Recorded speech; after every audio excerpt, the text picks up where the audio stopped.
سے مستفید فرمائے۔ الحمدللہ الحمدللہ الذی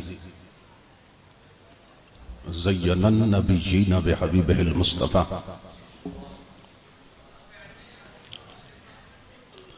ومن علی المؤمنین بنبیہ المجتبیٰ الصلاة والسلام علی سیدنا ومولانا محمد خیر الورى وعلى آلہ واصحابہ المتأدبین بالتقوی اما بعد فاعوذ باللہ السمیع العلیم من الشیطان اللعین الرجیم بسم اللہ الرحمن الرحیم ما يلفظ من قول الا لدیہ رقیب عتید صدق اللہ مولانا العظیم ان اللہ وملائکتہ یصلون علی النبی یا ایہا الذین آمنوا صلوا علیہ وسلموا تسلیما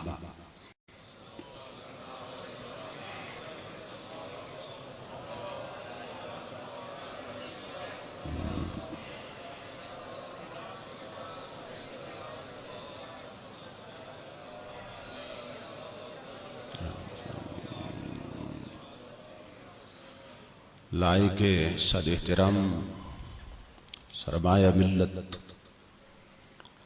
یادگار اسلاف شیخ طریقت استاذ العلماء حضرت علامہ صاحبزادہ سید عارف بہاءالحق شاہ صاحب دامت برکاتہ ملالیہ، دیگر معزز صاحبزادگان والا شان محترم المقام جناب محمد رشید صاحب، محترم بشیر احمد شیخ صاحب، دیگر معزز حاضرین و سامعین، اللہ رب العزت کا لاکھ لاکھ شکر ہے کہ جس نے اپنی توفیق خاص سے آپ کو اور مجھے اپنی پاک بارگاہ میں حاضری کا شرف عطا کیا اور اپنا اور اپنے پاک بندوں کا ذکر پاک سننے اور سنانے کی توفیق عطا فرمائی۔ اس عظیم الشان پروگرام کے انعقاد پر میں آپ تمام حضرات کی خدمت میں بالعموم اور مسجد انتظامیہ کے جملہ کارکنان اور وابستگان کی خدمت میں بالخصوص محترم عمران اسلام بوبی اور ان کی ٹیم کے دیگر نوجوانان کی خدمت میں بالخصوص دل کی عطا گہرائیوں سے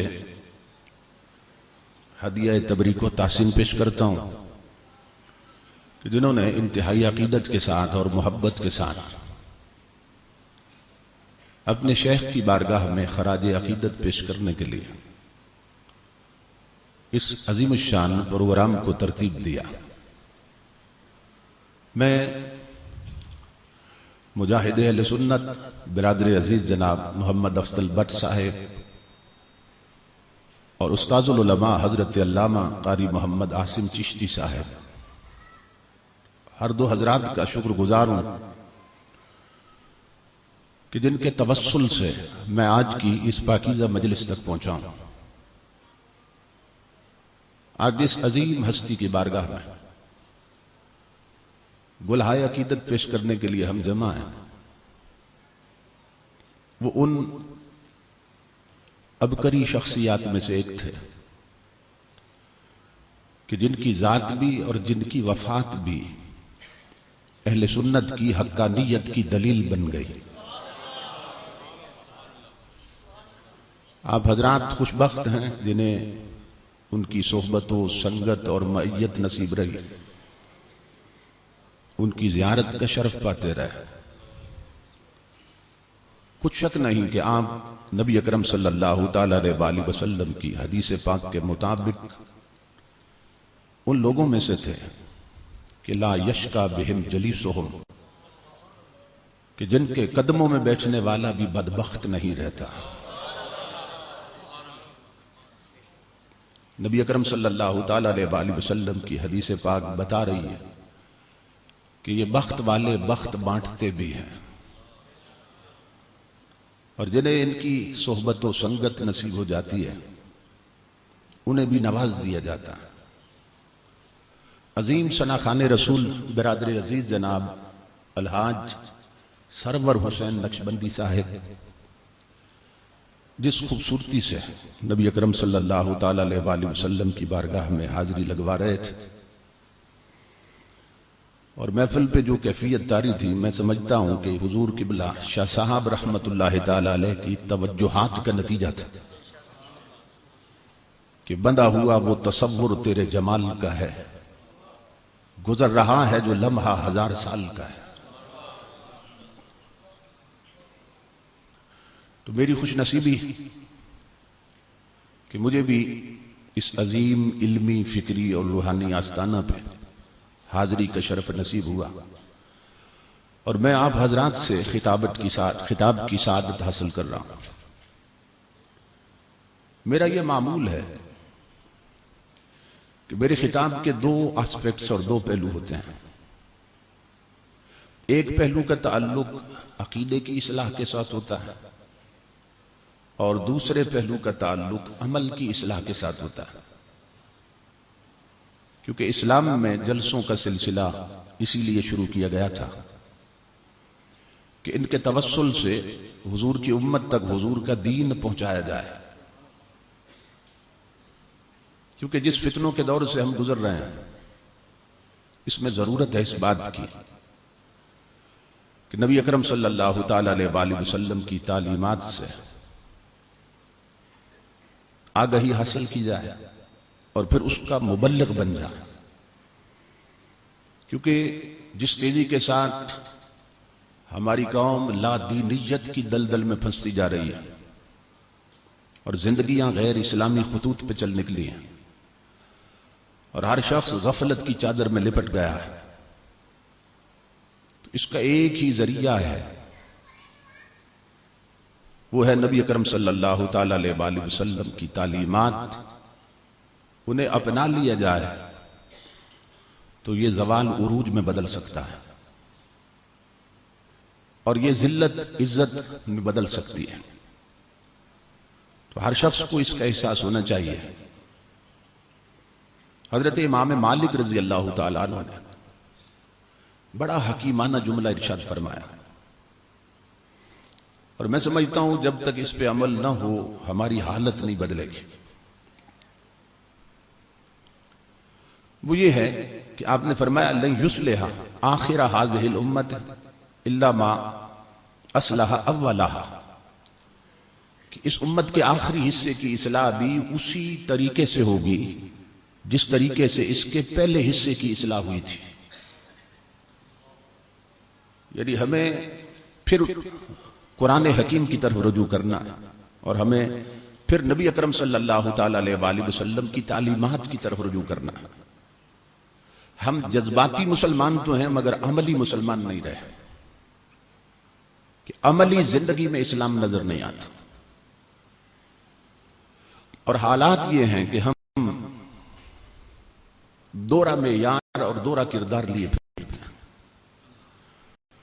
کہ دینی مجلس ہوئی تو ممبر کے سامنے بیٹھ کے خطاب بھی سن لیا، گھر پہنچے تو ٹی وی پہ بیٹھ کے انڈیا کی فلم بھی دیکھ لی، ہمارے گھر کی الماری میں قرآن بھی ہے اور مطالعہ کی میز پہ فلمی میگزین بھی پڑے، ہماری بسوں کے باہر اللہ نبی وارث بھی لکھا ہے اور بسوں کے اندر فلمیں بھی چل رہی ہیں، ہمارے نائیوں کی دکان پہ چلے جائیں جو بال کاٹتے ہیں، ہمارے درزیوں کی دکان پہ چلے جائیں، دیواروں کے ساتھ آیت الکرسی اور سورہ یاسین کے کیلنڈر بھی لٹک رہے ہیں، اور نیچے کجریوں کی تصویریں بھی لگی ہیں۔ ہمارے گھر میں کوئی دیندار آئے تو ہم دین پہ بھی گفتگو کر لیتے ہیں، کوئی فلم کی دنیا چل نکلتی.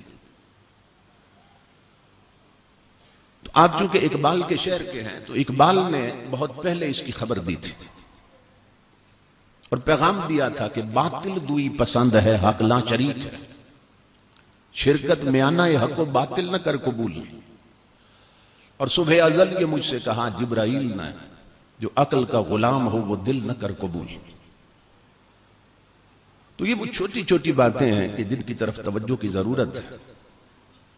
اللہ رب العزت نے فرمایا یا ایھا الذین آمنوا ادخلوا فی السلم کافہ، اے ایمان والو پورے کے پورے اسلام میں داخل ہو جاؤ. یعنی آدھے تیتر اور آدھے بٹیر بن کے نہ رہو. اگر کردار یہ ہوا تو پھر تمہاری حالت ہوگی دھوبی کا کتا، نہ گھر کا نہ گھاٹ کا.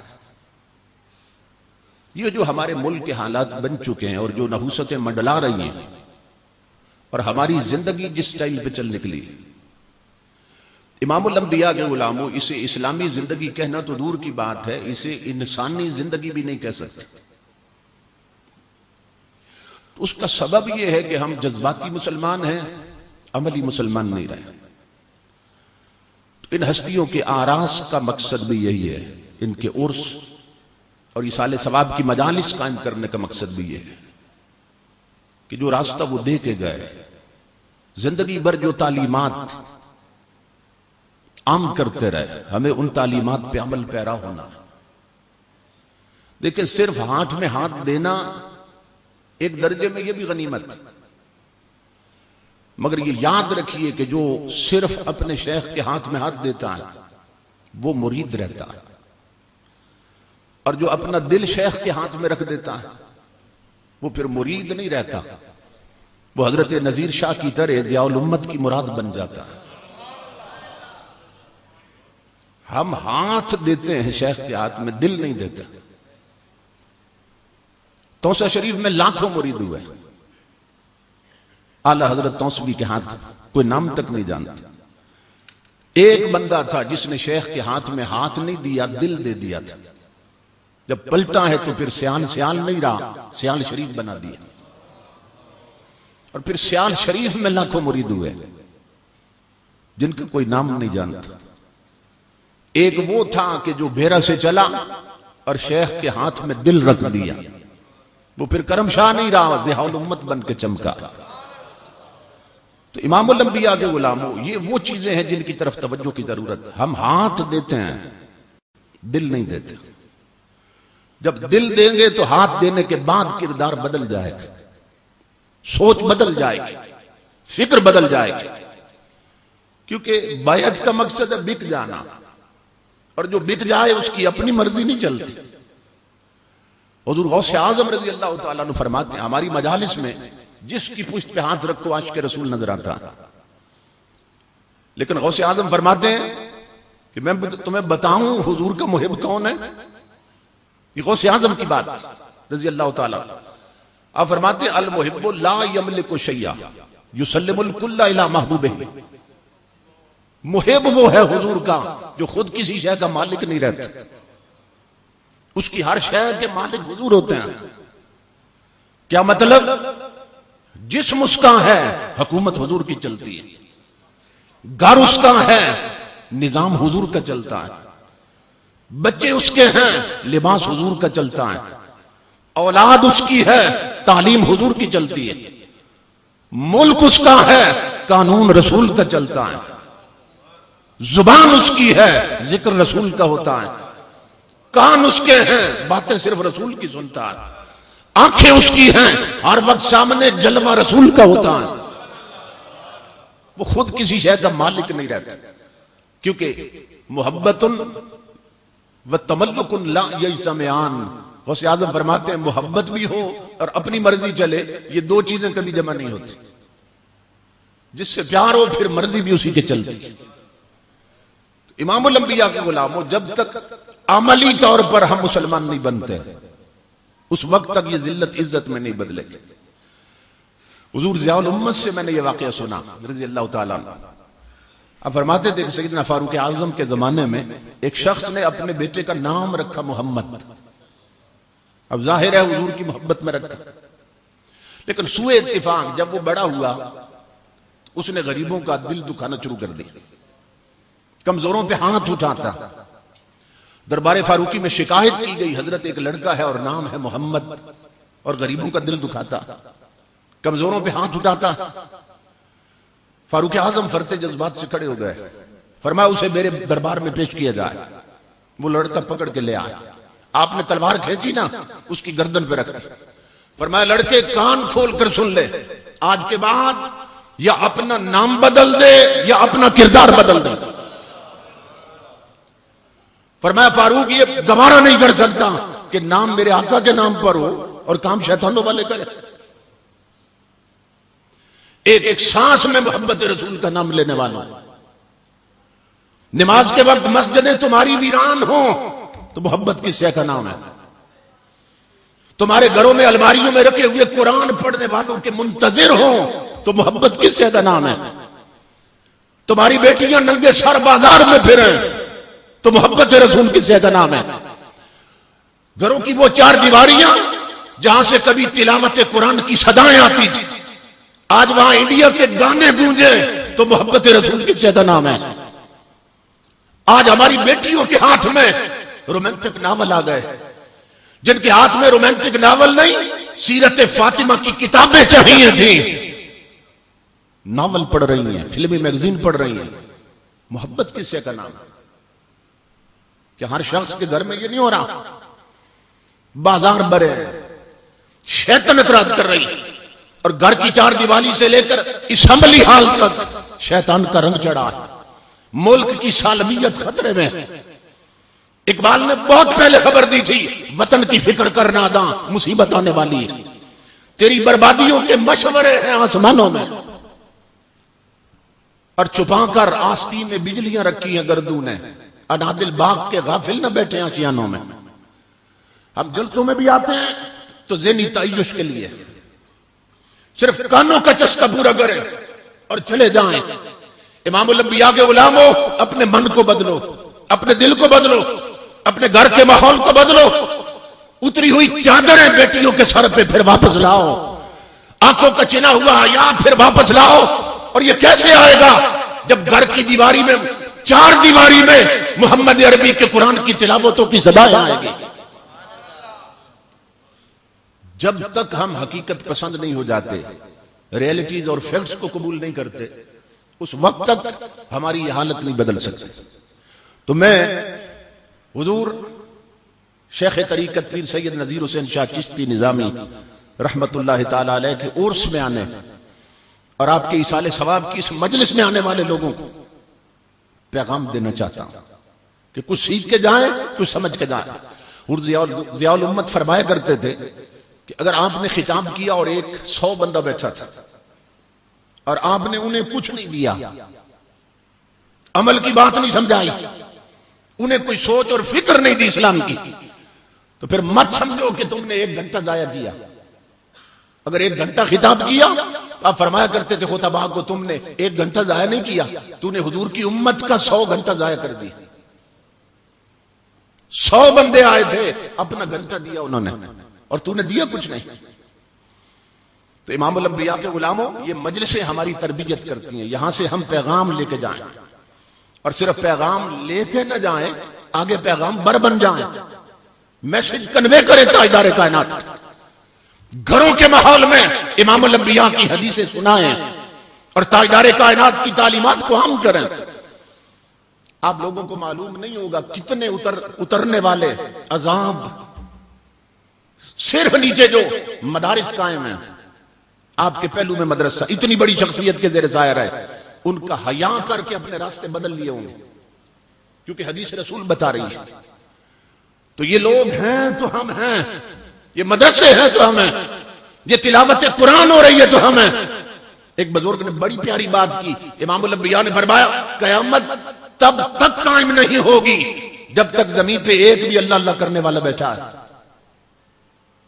اب یہ طاغوت کے پجاری اور شیطنت کے نمائندے، یہ جو عالم اسلام کو مٹانا چاہتے ہیں، ان ظالموں کو یہ معلوم نہیں کہ یہ ہیں تو جہان ہے، جس دن ذکر کرنے والے اور رب کا نام لینے والے نہ رہے اس دن کائنات کی یہ بساط سمیٹ دی جائے گی. تو جن کے وجود سے کائنات ہے امام الانبیاء کے غلاموں، ہمیں ان کے وجود کو غنیمت جاننا چاہیے. تو عملی طور پر اپنے شیخ سے تعلق جڑتا ہے، یہ یاد رکھیں. ہمارا حال یہ ہے کہ ہم بیعت ہوتے ہیں تو دنیاوی مقاصد کے پیش نظر. میں ایک فقیر کے پاس بیٹھا تھا، 2 گھنٹے تک لمبی قطار لگی رہی. میں بیٹھا دیکھ رہا تھا. اس قطار میں کاروباری لوگ بھی تھے جو تعویذ لینے آئے تھے کہ کاروبار چمک جائے، بے اولاد بھی تھے جو اس لیے آئے تھے کہ اولاد مل جائے، اس میں کلرک بھی تھے. ہر درجے کے لوگ چاہتے تھے ہماری ترقی ہو جائے، کوئی تعویذ دے، کوئی وظیفہ بتاتا. جب 2 گھنٹے بعد وہ قطار ختم ہوئی تو فقیر رو پڑا.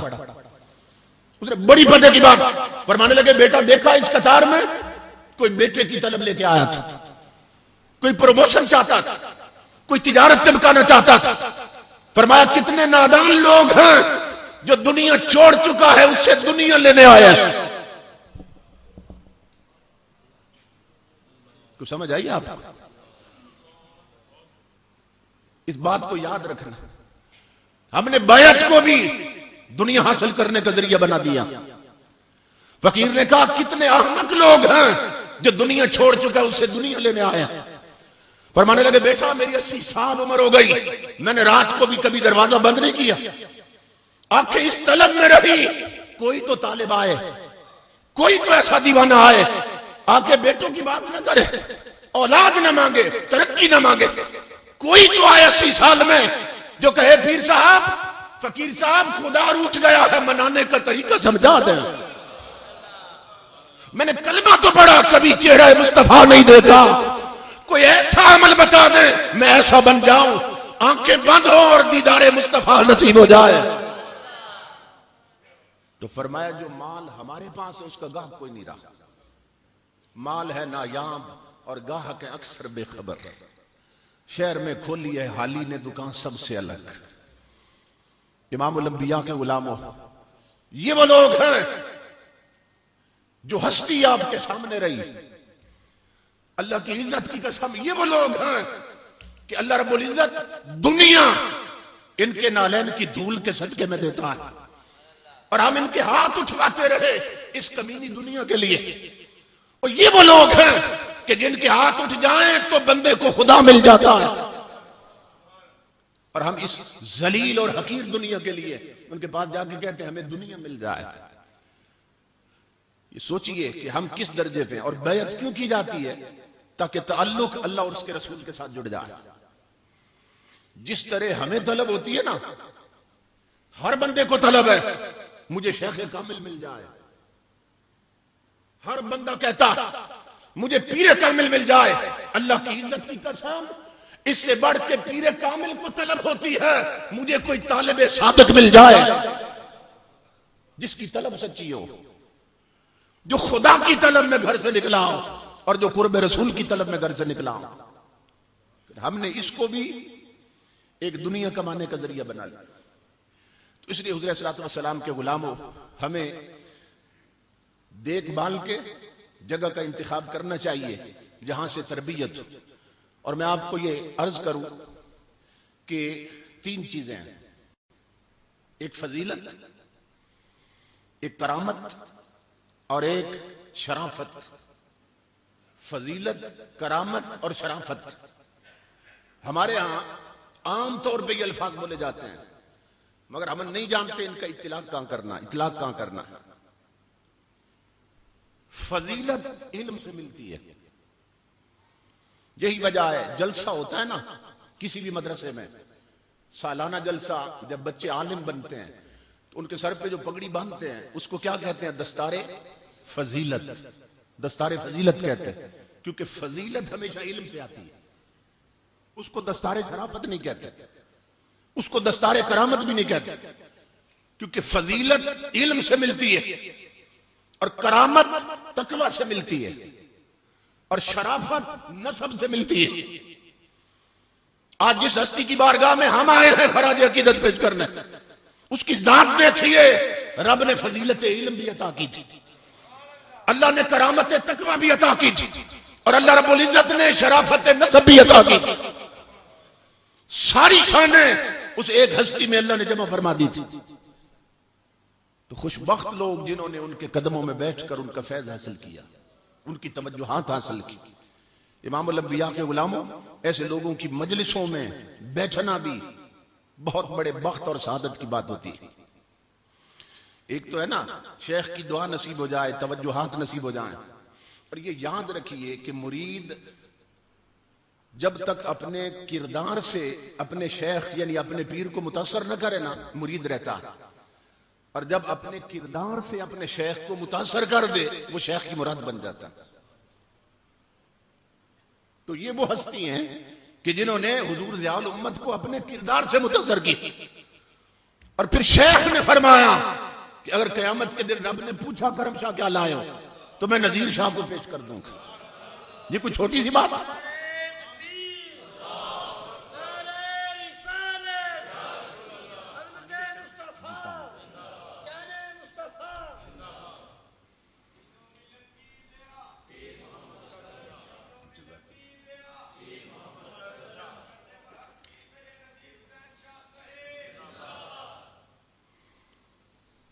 اس لیے حضور صلی اللہ علیہ وسلم کے غلاموں، ہمیں اپنی ذمہ داریوں کا احساس ہونا چاہیے. کوئی منصب پانا اتنا مشکل نہیں ہوتا جتنا اسے پھر بچانا مشکل ہوتا ہے. قرآن حکیم میں اللہ رب العزت نے ایک کتے کا ذکر کیا جو ولیوں کے پیچھے چلا تھا. آپ سنتے رہتے ہیں. میں صرف ایک نقطہ عرض کرنا چاہتا ہوں. بہت سے لوگ اس سے غلط مطلب نکال لیتے ہیں. ایک بندہ کہنے لگا کہ کتے نے کوئی نمازیں پڑھی تھی، صرف ولیوں کے پیچھے چلا تھا نا اور جنت لے گیا. تو جب کتا ہو کر صرف ولیوں کی سنگت پا کے جنت لے جاتا ہے تو ہم تو اشرف المخلوقات انسان ہیں، ہم مرید ہو کے جنتی کیوں نہیں بنے گے؟ یعنی وہ یہ سمجھ رہا تھا عمل کی ضرورت نہیں. کوئی کتے نے عمل کیے تھے، کوئی کتے نے نمازیں پڑھی تھی، کہنے لگا ہمیں عمل کی کیا ضرورت. میں نے کہا نادان غور کر، قرآن ایک کمپلیٹ کوڈ آف لائف، ایک مکمل ضابطہ حیات، قانون کی کتاب، اخلاق کی کتاب. اخلاق کی کتابوں میں کتوں کا ذکر نہیں ہوتا.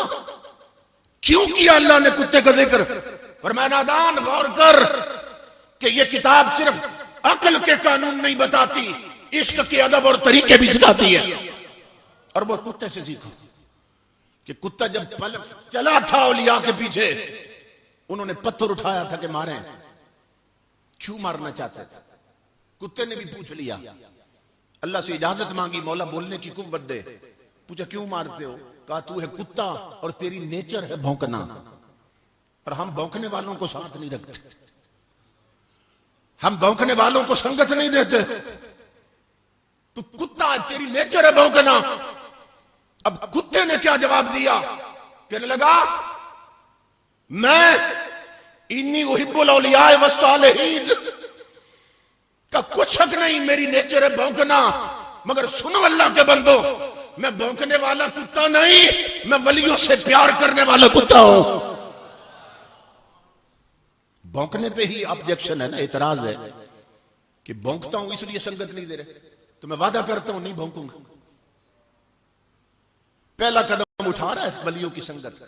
کیا کہہ رہا ہے؟ نہیں بھونکوں گا. یہ نقطہ سمجھانے لگا ہوں.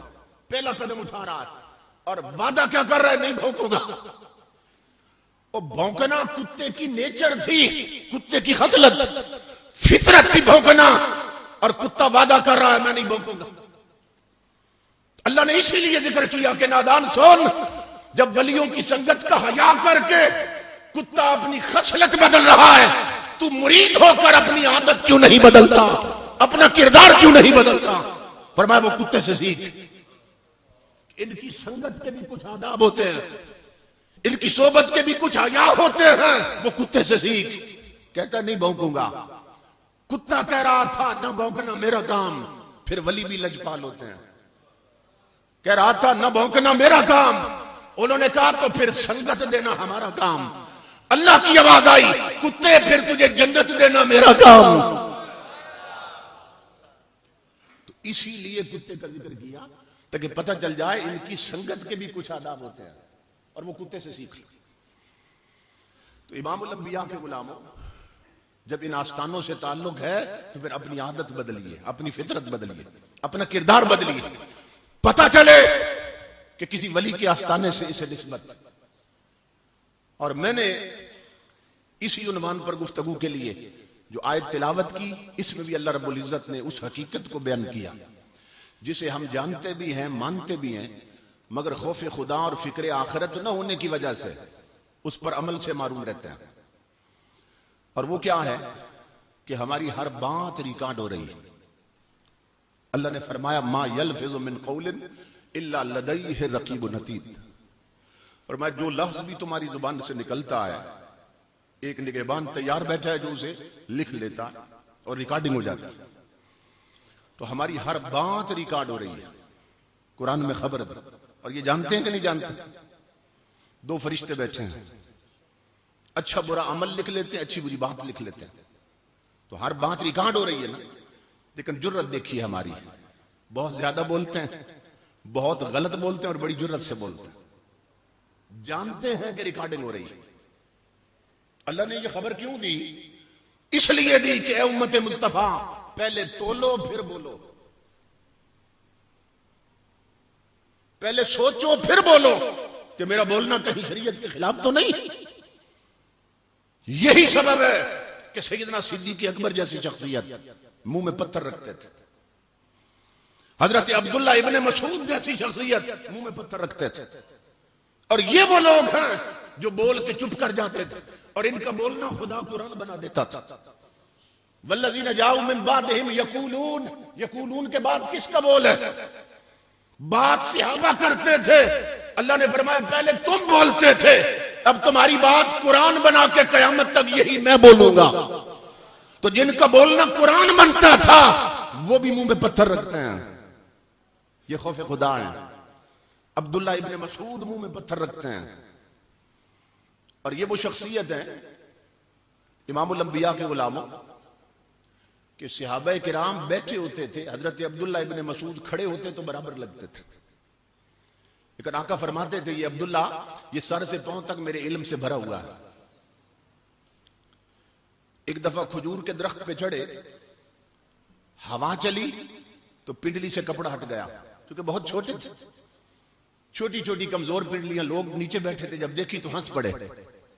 اسی دوران امام الانبیاء تشریف لائے، تاجدار کائنات نے فرمایا لوگوں جس عبداللہ کی چھوٹی پنڈلیاں دیکھ کے ہنس رہے ہو، اللہ کی عزت کی قسم اگر کوئی شخص احد پہاڑ کے برابر سونا خیرات کر دے تو وہ سونا میرے رب کو اتنا پیارا نہیں لگتا جتنی عبداللہ کی پنڈلیاں پیاری لگتی ہے۔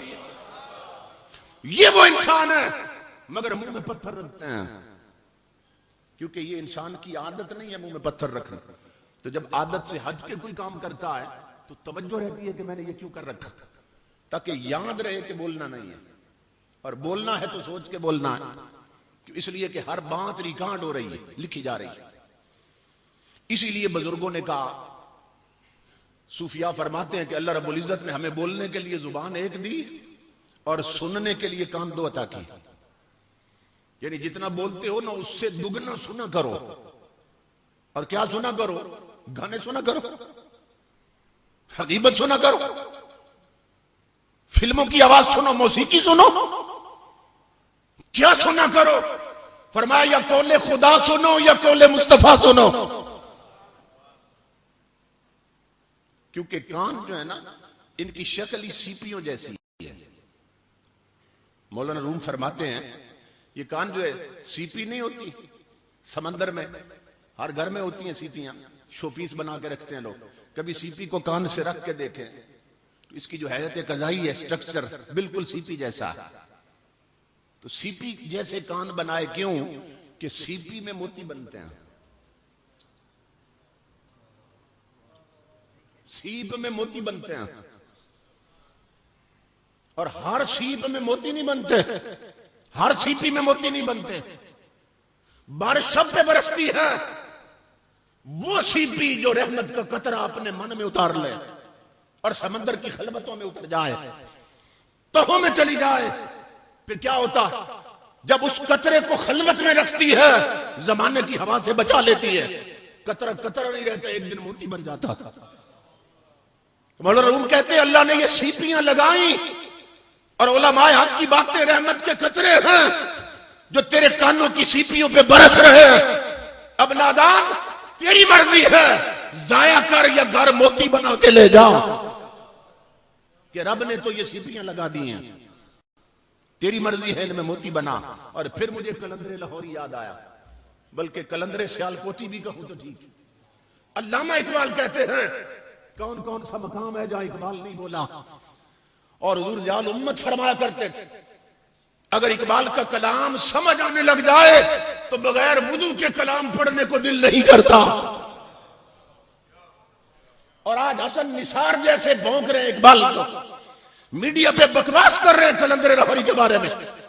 قلندر لاہوری کہتا ہے آغوش صدف جس کے نصیبوں میں نہیں ہے وہ قطرہ نیساں کبھی بنتا نہیں گوہر.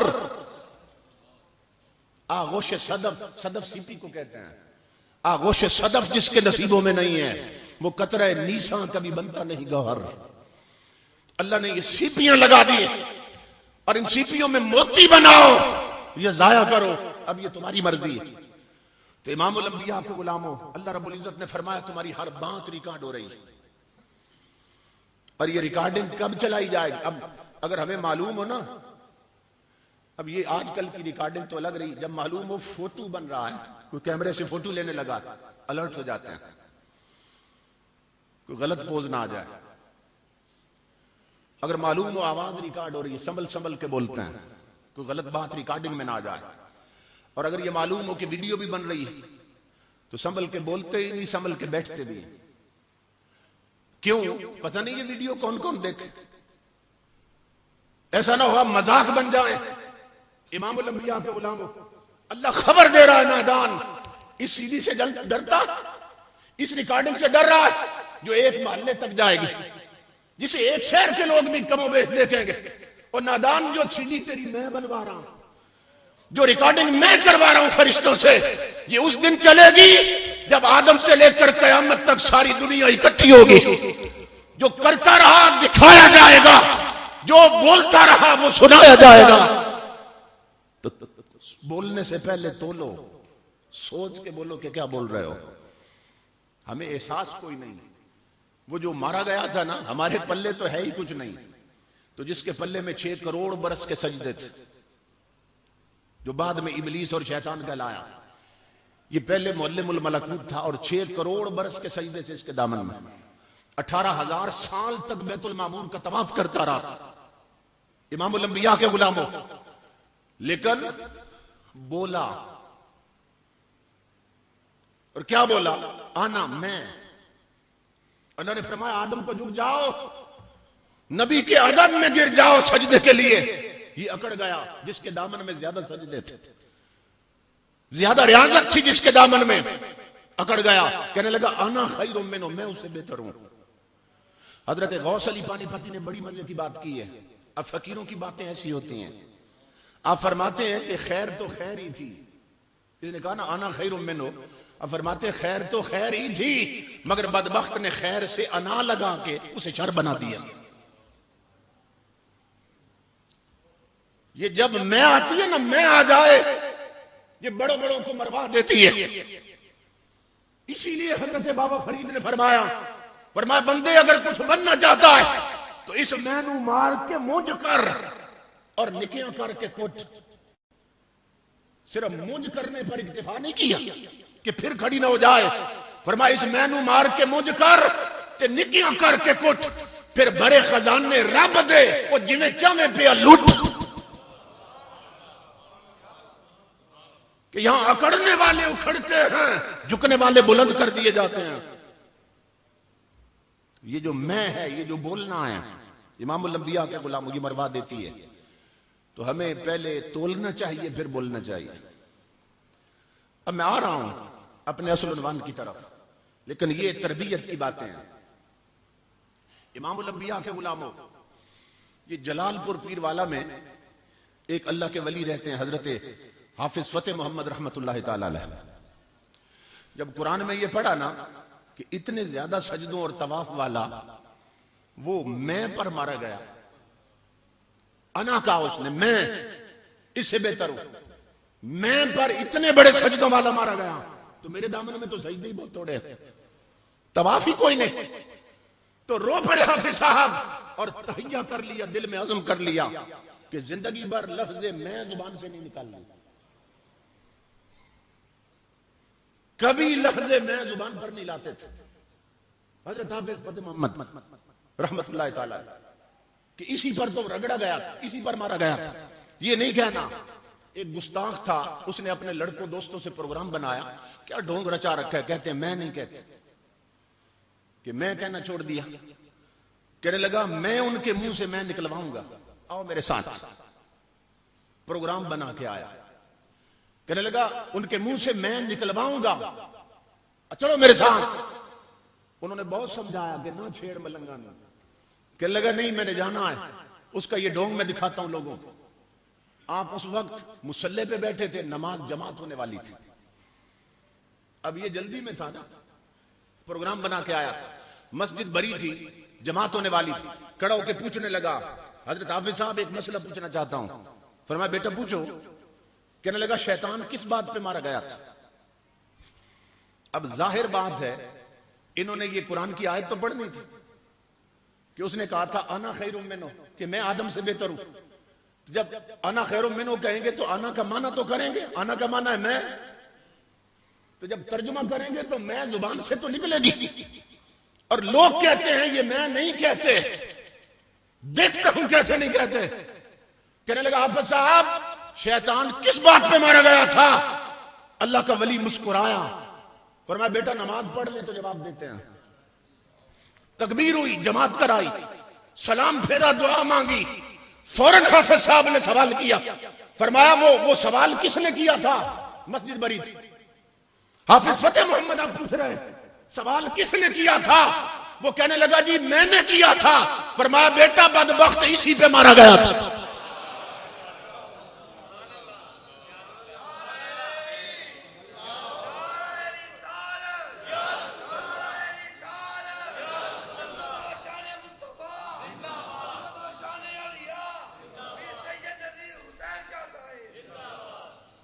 کہنے لگا جی میں نے کیا تھا سوال. فرمایا بدبخت اسی پہ مارا گیا تھا، اسی پہ بیڑا غرق ہوا تھا اس کا. تو امام الانبیاء کے غلاموں میں نے مار کے مجھ کر کہ یہاں جو جتنا جھکتا ہے من تواضع للہ فقد رفعہ اللہ، اور من تکبر وضعہ اللہ، جو جتنا جھک جائے اتنا بلند کر دیا جاتا ہے، جو جتنا اکڑے اتنا پست کر دیا جاتا ہے. اور غوث اعظم فرماتے ہیں یا قلیل العقل تطلب الرفعت بالتکبر، ایک قسط سے غوث اعظم فرماتے ہیں گردن تان کے اونچا ہونا چاہتا نہیں، بھولا ہوا ہے گردن تان کے نہیں، گردن جھکانے والے اونچے ہوتے ہیں. آپ فرماتے ہیں جھکنا سیکھ، بلندی عطا کر دی جائے. تو امام الانبیاء کے علماء جو جھکتے ہیں انہی کے عرس ہوتے ہیں، جو جھکتے ہیں انہی کو سلامیاں دی جاتی ہیں. اور جو جھکتے ہیں اللہ کی عزت کی قسم ملک الموت پہلے انہیں سلامی دیتا ہے پھر روح نکالتا ہے. ہم کتابوں میں جو پڑھتے تھے آپ نے وہ آنکھوں سے دیکھا ہے، جو کتابوں میں پڑھتے تھے. امام الانبیاء فرماتے ہیں مومن کی روح اس طرح جسم سے نکالی جاتی ہے جس طرح آٹے سے بال کھینچ لیا جائے. تو حضرت کی سیدھی، بلکہ آپ تو عینی شاہد ہیں جو یہاں بیٹھے تھے، پیشانی پہ بل بھی نہیں پڑے. جب بندے کو درد محسوس ہو نا تو پیشانی پہ بل تو پڑتے ہیں، چہرے سے تو پتہ چلتا نہیں. امام الانبیاء کے غلاموں سیدنا علی المرتضیٰ فرماتے ہیں جو بندہ کثرت کے ساتھ مصطفیٰ پہ درود پڑھتا ہے اسے موت ایسے آتی ہے جیسے بستر پہ نیند آتی تھی. ہم نے تعلق جوڑ کے نہیں دیکھا. فنا کیسی بقا کیسی جب اس کی آنچنا ٹھہرے، کبھی اس گھر میں آ نکلے کبھی اس گھر میں جا ٹھہرے. اللہ سے جو تعلق جوڑ لیتے ہیں، امام الانبیاء نے فرمایا تحفۃ المؤمن الموت، مومن کے لیے موت تحفہ بن جاتی ہے. یہ حدیث رسول ہے. اللہ رب العزت مومن کو موت تحفے میں دیتا ہے. حضور صلی اللہ علیہ وسلم نے ہمیں بھی حکم دیا کہ ایک دوسرے کو تحفے دیا کرو. تہادو تہابو، آقا نے فرمایا تحفے دیا کرو. کیا ہوتا ہے؟ تحفے دینے سے محبت بڑھتی ہے. یہ حدیث رسول ہے. اور حضور کیا فرماتے ہیں؟ مومن کے لیے موت رب کا تحفہ ہوتی ہے. تو کامن سینس کی بات عرض کرنے لگا ہوں، عقلی بات دینے لگا ہوں. امام الانبیاء کے غلام ہو، اب بندہ بندے کو تحفہ دے تو محبت اور بڑھ جائے، اور رب اپنے یار کو تحفہ دے اور وہ مٹ جائے. یہ بات عقل میں آتی ہے؟ تو موت ولی کو مٹانے نہیں آتی اور بلند کرنے آتی ہے، کیونکہ تحفے سے محبت اور بڑھتی ہے. اور ایک آیت ہے جسے ہم پڑھ کے تو گھبرایا کرتے تھے، ولی پڑھ کے اسے خوش ہوتے تھے. اور وہ یہ ہے کہ قرآن پاک میں اللہ رب العزت نے فرمایا اذا جاء اجلهم لا يستاخرون ساعة ولا يستقدمون، کہ جب موت کا وقت آتا ہے تو نہ گھڑی آگے ہوتی ہے نہ پیچھے ہوتی ہے. اب ہمارے لیے تو عبرت کا سامان، غفلت میں نہیں رہنا چاہیے. اس کا وقت مقرر ہے، گھڑی آگے پیچھے نہیں ہوگی. آئیں گے جان نکال کے لے جائیں گے. ڈرنا چاہیے ہمیں، اور ہمیں ڈر لگتا تھا، مگر اسی آیت کو پڑھ کے ولی جھوم جاتے تھے، کیونکہ یار نے پیغام دیا تھا. اللہ نے پیغام دیا موت کیا ہے؟ رب سے ملاقات کا وقت ہے. الموت جسر یوصل الحبیب الی الحبیب، موت ایک پل ہے جو یار کو یار سے ملا دیتی ہے. یہ حدیث رسول ہے. تو اس آیت کو پڑھ کے ولی جھومتے تھے. کیوں؟ کہا یار نے خبر دے دی ہے کہ میں اپنے یاروں کو ملاقات کا وقت دے کے وقت بدلہ نہیں کرتا. جو ملاقات کا وقت دوں اسی پہ ملتا ہوں اور اسی پہ بلا لیتا ہوں. تو امام الانبیاء کے غلاموں، اب دیکھیں نا، جب ہر بندے کی زندگی ایک جیسی نہیں، کوئی اچھا ہے کوئی برا، کوئی نیک ہے کوئی بد، اسی طرح پھر موت بھی ایک جیسی نہیں ہوتی، کیونکہ زندگی جو ایک جیسی نہیں. اور سارے عملوں کا خلاصہ آخری ہجکی میں ہے.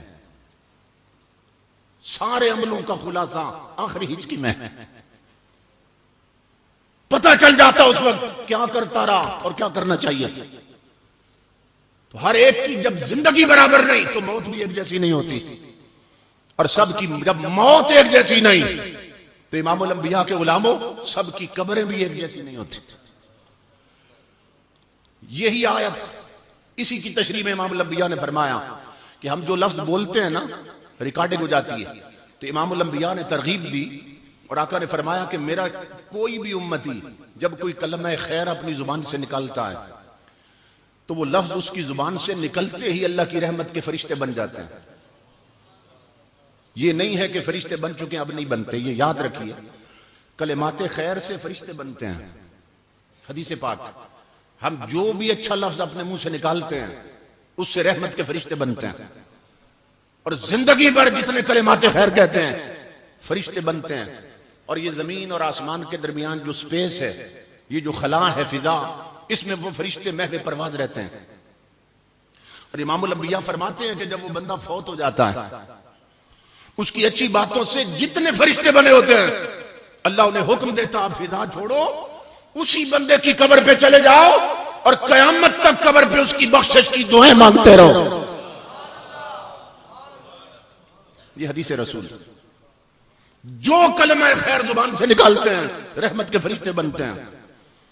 اور اسی کے ساتھ ریلیٹڈ یہ حدیث ہے کہ امام الانبیاء نے فرمایا، اب یہ پوچھئے ان لوگوں سے جو قبروں پہ جانے کے منکر ہیں، کہ جب بندہ فوت ہوتا ہے تو یہ جو فرشتے مقرر ہیں کرامن کاتبین، ان کی ڈیوٹی یہ ہے کہ بندہ جب تک زندہ ہے اچھے برے عمل لکھتے رہو، کیونکہ جب تک زندہ ہے شریعت کا مکلف. فوت ہو گیا تو دار العمل سے نکلا، اب مکلف نہ رہا شریعت، تو انہیں چھٹی مل جاتی ہے. پوچھو کسی سے کہ جب بندہ فوت ہوتا ہے یہ فرشتے تو فارغ ہوتے ہیں تو بتاؤ جاتے کہاں ہیں؟ حدیث رسول سنانے لگا. یہ فرشتے کہاں جاتے ہیں؟ امام الانبیاء فرماتے ہیں یہ فرشتے عرض کرتے ہیں مولا جس بندے پہ ہماری اپوائنٹمنٹ تھی، ہم مقرر تھے اور ہمارا تقرر تھا، وہ بندہ قبر میں چلا گیا، عمل کی دنیا سے نکل گیا، ہم فارغ ہو گئے تو کیا اجازت ہے ہم آسمانوں میں آ سکتے ہیں؟ حدیث پاک میں اللہ فرماتا ہے نہیں، آسمان تو میرے فرشتوں سے بھرے ہیں. یہ کرامن کاتبین انہیں جواب دیتا ہے آسمان تو فرشتوں سے بھرے. ایمان سے بتائیں 2 فرشتوں کی بھی جگہ نہیں، مگر دیکھنا بھیجنا کہاں چاہتا ہے. یہ کرامن کاتبین پہ عرض کرتے ہیں مولا آسمان تیرے تو زمین بھی تو تیری، تو پھر کیا اجازت ہے زمین پہ رہ سکتے ہیں؟ اللہ فرماتا نہیں، آبادیاں میرے بندوں سے بھری ہیں. کرامن کاتبین عرض کرتے ہیں پھر مولا ہم کدھر جائیں؟ نہ آپ بندوں کے ساتھ رہ سکے نہ فرشتوں کے ساتھ، کدھر جائیں؟ اللہ فرماتا ہے تمہیں جگہ میں بتاتا ہوں. اب حدیث قدسی کے لفظ سنیے. اللہ فرماتا ہے کرامن کاتبین قوما علی قبر عبدی فسبحانی وحللانی وکبرانی الی یوم القیامت واکتباہ لعبدی. اے کرامن کاتبین اسی غلام مصطفیٰ کی قبر پہ چلے جاؤ، قیامت تک اس کی قبر پہ کھڑے ہو کر کلمہ شریف کا ورد کرتے رہو.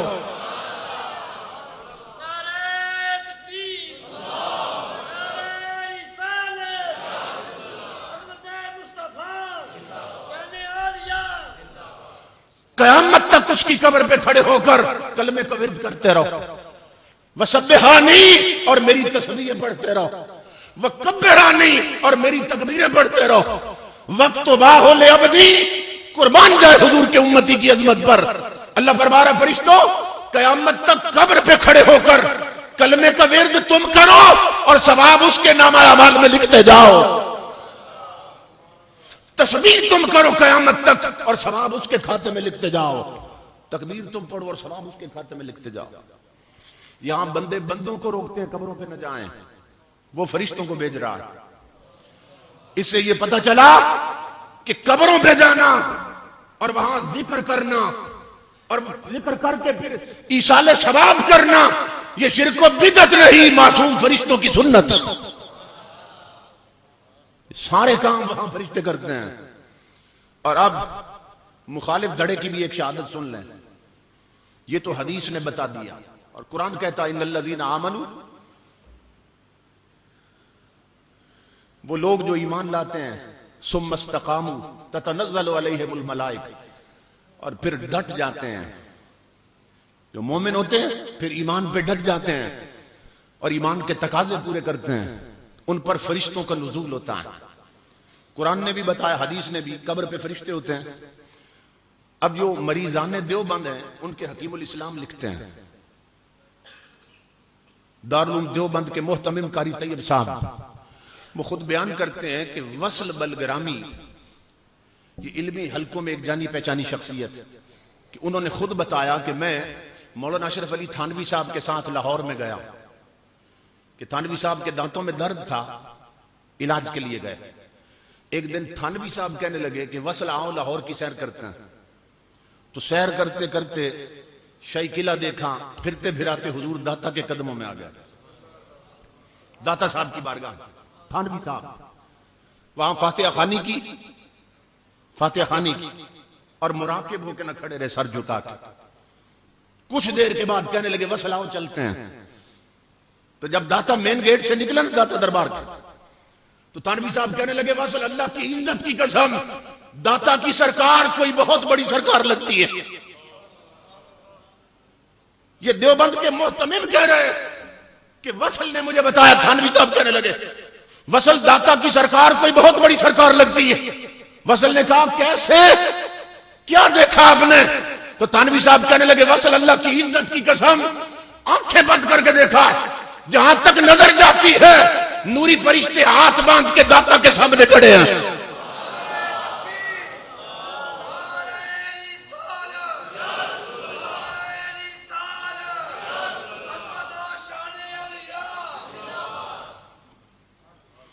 کہ کون سے فرشتے تھے؟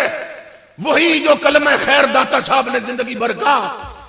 ان کے دل کی ہر دھڑکن نے رب کا نام لیا، قال اللہ و قال الرسول بولتے رہے اور درس حدیث اور درس قرآن دیتے رہے.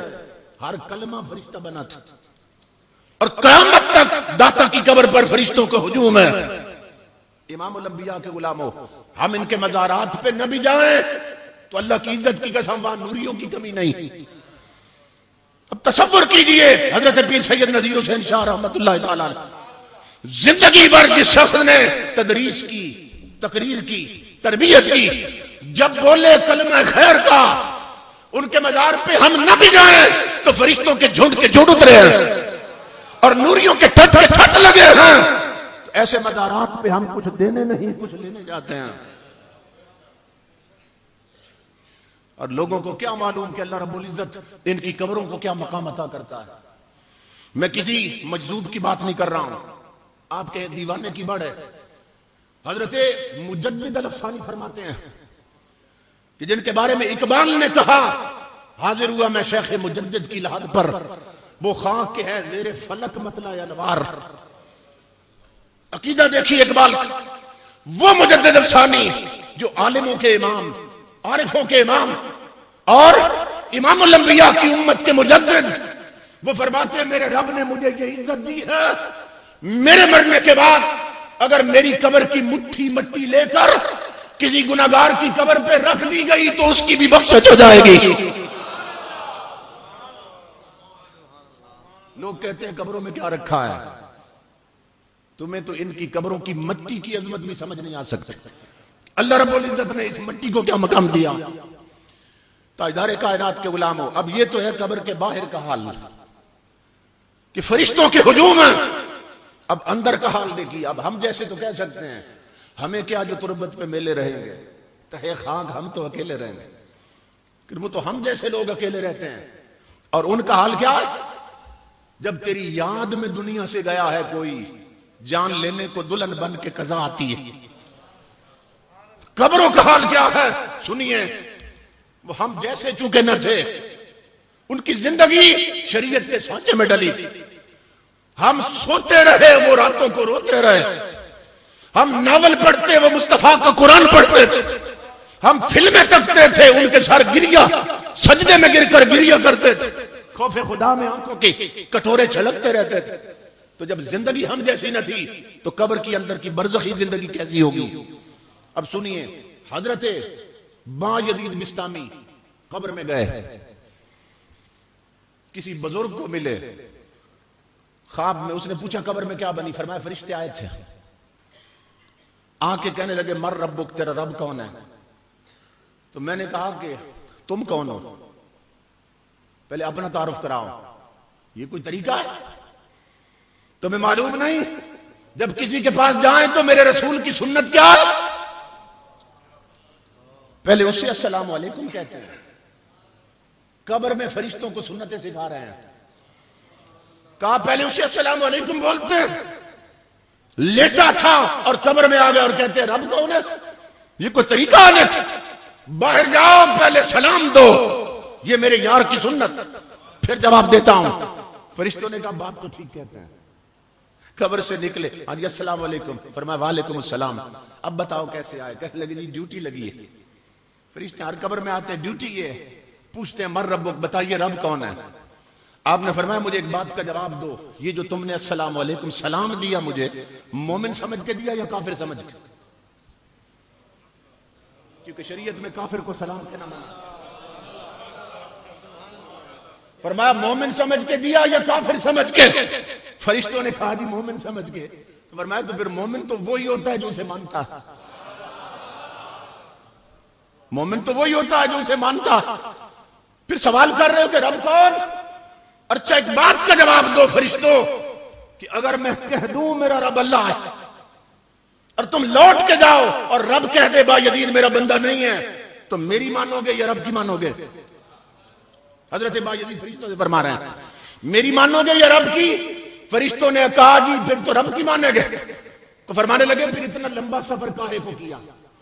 کیا ضرورت تھی لمبا سفر کرنے کی؟ وہی اسی سے پوچھ لینا تھا با یزید تیرا بندہ ہے کہ نہیں ہے. ایک فرشتہ دوسرے سے کہنے لگا یار یہ ہے کون؟ ہم سوال کرتے ہیں یہ ہم پہ کر دیتا، یہ ہے کون؟ اللہ کی آواز آئی اس سے نہ پوچھ کون، میں بتاتا ہوں کون. ھذا ابو یزید عاشا فی محبتی و ماتا فی محبتی و وضع فی قبرہ کذالک و یبعث کذالک. یہ میرا عاشق با یزید ہے، اسے میرے عشق کی مستی چڑھ گئی ہے. یہ جیا.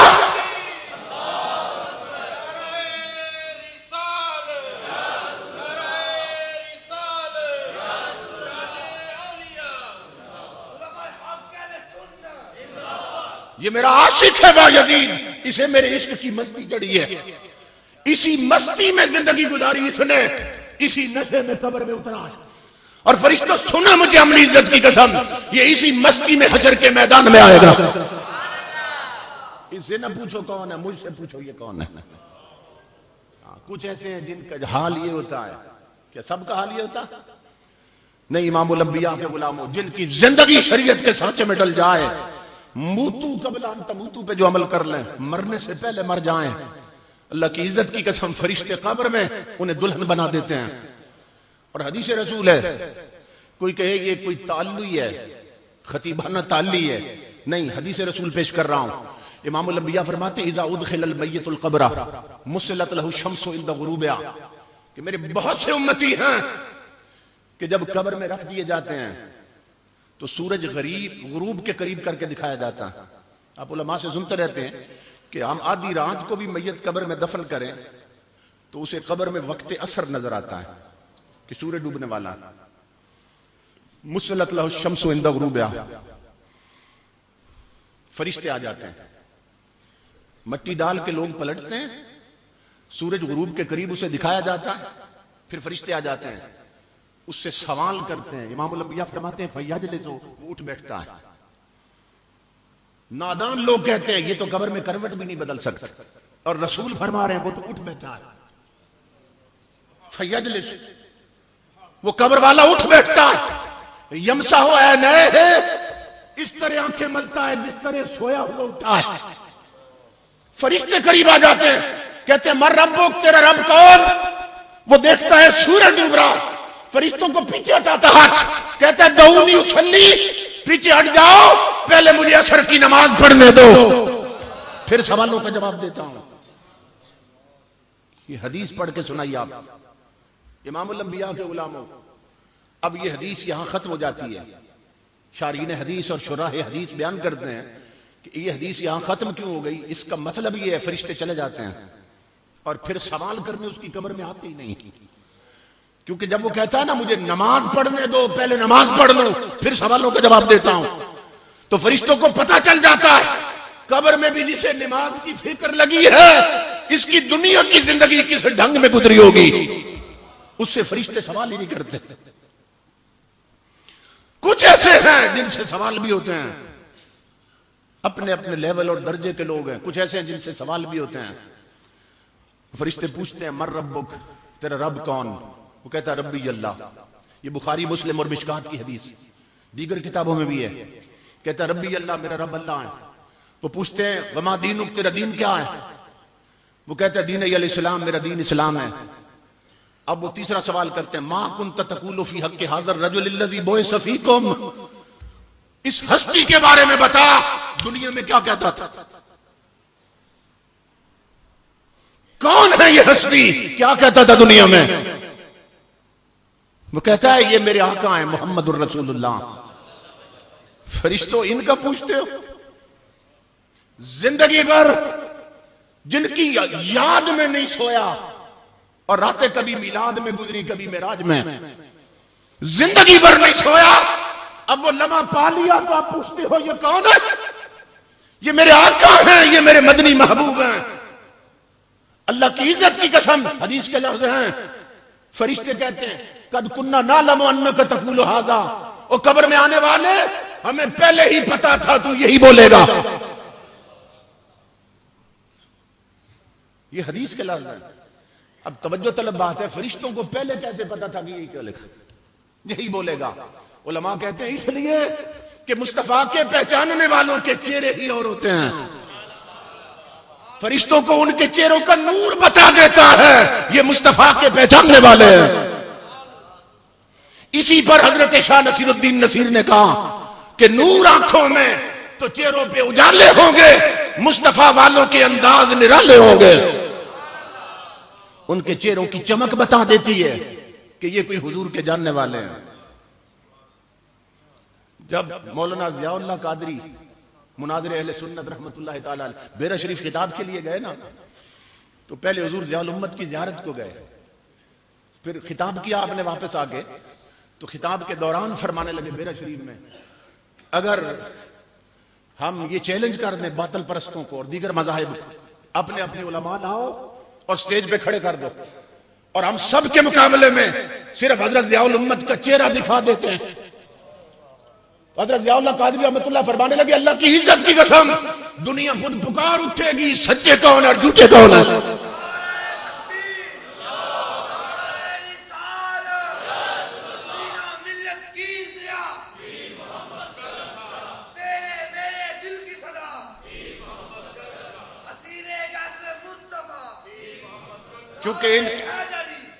کیونکہ ان کے چہروں کی چمک بتا دیتی ہے یہ حضور کے پہچاننے والے ہیں۔ فرشتے کہتے ہیں ہمیں پہلے ہی پتا تھا تو یہی بولے گا۔ اچھا نام پیارے تو نے پہچان لیا حضور کو، اب سو جا۔ حدیث اٹھا کے دیکھ لیں، پہلے صرف اتنا کہتے ہیں نام سو جا۔ جب فرشتے کہتے ہیں نا نام سو جا پیارے تو کامیاب ہو گیا، وہ کہتے ہیں فرشتوں کیسی بات کرتے، جس لمحے کو پانے کے لیے زندگی بھر نہیں سویا، اب وہ یار تک لیا تو اب سو جاؤں، اب وہ محبوب مل گیا اب کیسے سو جاؤں۔ حدیث سنانے لگا ہوں، لفظ حدیث، وہ کہتا ہے ارجو الی اہلی فاخبرہم، فرشتوں میں نہیں سو رہا ہوں، میں تو گھر جا رہا ہوں تاکہ گھر والوں کو بتاؤں ماں زندگی بھر جس پہ درود پڑا وہ قبر میں جلوہ گر ہو گئے ہیں، میں ان کا دیدار کر آیا ہوں، مجھے دیدار مصطفیٰ ہو گیا۔ ماں تو پوچھا کرتی تھی نا یہ سبز بگڑی باندھ کے رات کو کدھر جا رہا ہے، یہ نہا کے کدھر جا رہا ہے، یہ خوشبو لگا کے کدھر جا رہا ہے، اور میں بتاتا تھا محفل ذکر مصطفیٰ ہو رہی ہے۔ تو ماں زندگی بھر راتیں جس کے ذکر میں جگرتے کاٹے ہیں وہ یار مدینے سے قبر میں آ گیا ہے، میں خبر دوں گھر والوں کو میں دیدار مصطفیٰ کر کے آیا ہوں۔ ارجو الی اہلی فاخبرہم، میں گھر جا رہا ہوں تاکہ انہیں خبر دوں۔ امام الانبیاء کے غلاموں یہ حدیث رسول ہے۔ اب توجہ طلب بات یہ ہے کہ جب وہ کہتا ہے میں گھر جا رہا ہوں کہ گھر والوں کو خبر دوں، تو اسے قبر پہ پڑی ہوئی مٹی نظر نہیں آتی، اوپر چنی ہوئی اینٹیں نظر نہیں آتی، پھر کیوں کہتا ہے میں گھر جا رہا ہوں؟ اس قبر والے کو پتہ چل چکا ہے میں نے مصطفیٰ کو پہچان لیا، اب اگر میں گھر جانا چاہوں تو یہ دیواریں مجھے روک نہیں سکتی، اس لیے کہتا ہے میں گھر جاتا ہوں۔ جب وہ کہتا ہے نا گھر جاتا ہوں تاکہ انہیں خبر دوں، اب فرشتوں کو پتہ چلتا ہے کس درجے کا بندہ ہے۔ اٹھا لے حدیث، فرشتوں نے پہلے صرف اتنا کہا تھا نام سو جا، جب اس نے کہا نا میں گھر جاتا ہوں خبر دینے کے لیے، اب فرشتوں کو پتہ چلتا ہے یہ تو گھر جانے کی بھی طاقت رکھتا، اس درجے کا عاشق رسول ہے۔ اب فرشتے بدل دیتے ہیں جملہ، اب کہتے ہیں نم کا نومت العروس، وہ چل پیارے ایسے سو جا جیسے دلہن سوتی، پہلے صرف اتنا کہا تھا سو جا، اب کہتے ہیں ایسے سو جا پیارے جیسے دلہن سوتی ہے۔ یہ کیوں کہا دلہنوں کی طرح سو جا؟ کیا دلہن بھی سوتی ہے؟ بولیے کہ پہلی رات کی دلہن سوتی ہے؟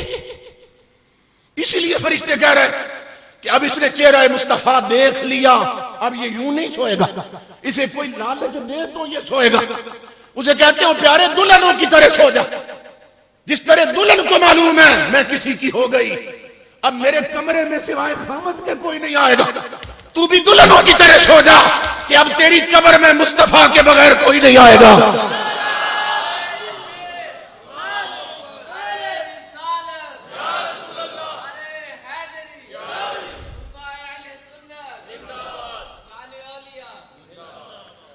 دلہنوں کی طرح سو جا کہ اب تیری قبر میں حضور کے سوا کوئی نہیں آئے گا۔ اللہ اکبر۔ یہ جو ہے نا نم کا نومت العروس، عروس کہتے ہیں دلہن کو، عریس کہتے ہیں عربی میں دولہے کو، اور عرس کہتے ہیں شادی کو۔ اسی لیے ولیوں کی وفات کے دن پر ہم عرس مناتے ہیں، یہ سیلف میڈ نہیں ہے، یہ لفظ اسی حدیث سے نکلا کہ وہ ادھر عروس بن گیا ادھر عرس ہونے لگا۔ عربی میں شادی کو عرس کہتے ہیں، اور شادی کا معنی ہے خوشی۔ ایک دلہن کو بند کمرے میں زندگی کا ساتھی ملا، اس کی خوشی، بند قبر میں امتی کو مصطفیٰ ملے اس کی خوشی۔